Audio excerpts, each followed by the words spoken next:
Hi guys, so in this video I'm going to talk about the body element. Now body element has and it contains all the content which is being shown, generally shown on the web page. So whatever you see on the web page is basically written inside the body element. Now body element may have other elements like heading elements like H1, H2, H3, H4, H5, H6, which basically H1 being the biggest heading, largest like in size, and H6 being the smallest heading in size. Paragraph element we have inside body element. So we can have these elements inside body element. We can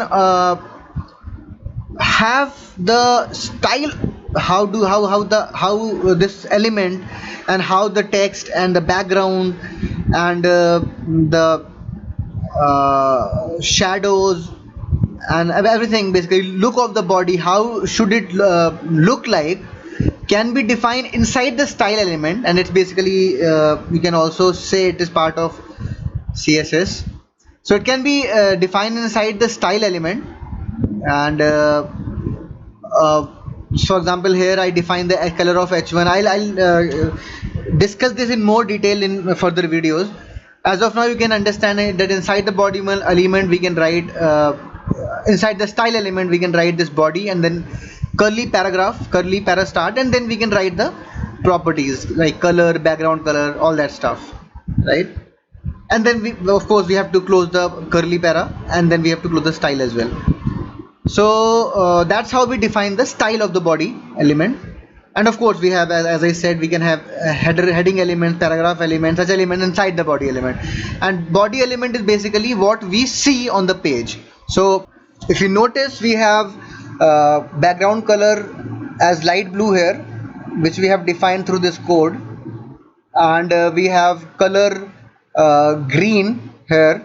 Color of the text basically is green. But here I have also defined for header 1 that color should be red. So for header 1 this will overwrite and the color will become red, but for others the color will be green. And for the text, for all the text basically. And for paragraph, color will be blue because I have overridden it here.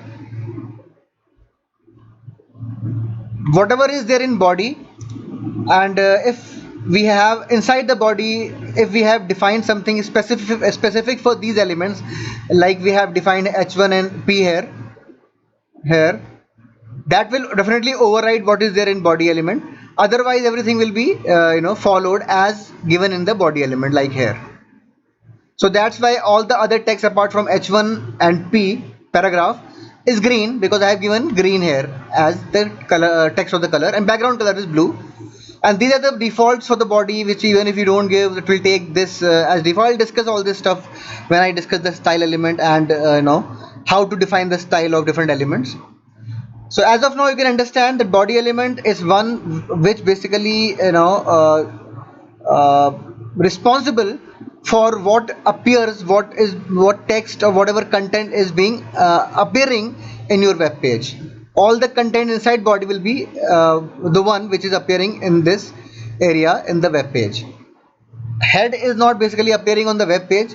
It has just it has certain properties which can be given on in head, which I will discuss.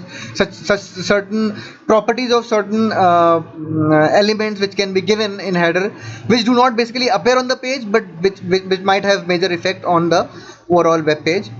So which we discussed in the previous videos as well. But body inside content inside the body element definitely appears on the web page. So thank you as of now.